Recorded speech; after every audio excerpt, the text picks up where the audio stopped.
தமிழ் சினிமாவை பொறுத்த வரைக்கும் அதிகமான ஹேட்டர்ஸ் வச்சிருக்க நடிகர் அப்படின்னா அது நம்ம நடிப்பின் நாயகன் சூர்யா தாங்க.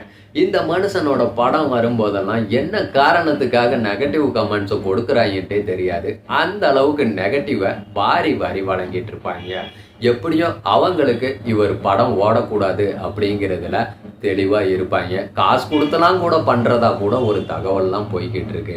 ஆனா இது எல்லாத்தையும் ஓரமா வச்சுட்டு இந்த மனுஷன் 50க்கும் மேற்பட்ட டாக்டர்களையும் 1000க்கும் மேற்பட்ட இன்ஜினியர்களையும் உருவாக்கி ஒரு கவர்மெண்ட் பண்ண வேண்டிய வேலையை தனி ஆளா நின்று அகரம் ஃபவுண்டேஷன் மூலமா பண்ணிக்கிட்டு இருக்காரு.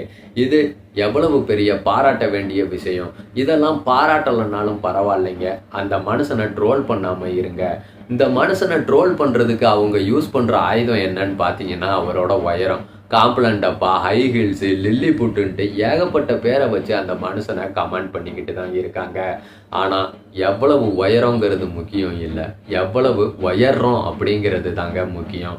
அந்த மனுஷன் தமிழ் சினிமாவில் இருக்க நடிகர்லேயே ரொம்ப உயரமானவர். மனதளவில் நம்ம நடிப்பின் நாயகன் சூர்யா தான். அதுக்கு உதாரணம் சமீபத்தில் நடந்த அகரம் ஃபவுண்டேஷனுடைய 15வது வருஷ செலிப்ரேஷன் தான். அதை பார்த்தாச்சும் திருந்துங்க, அந்த மனுஷனை ட்ரோல் பண்ணுறத கொஞ்சமாச்சும் நிப்பாட்டுங்க.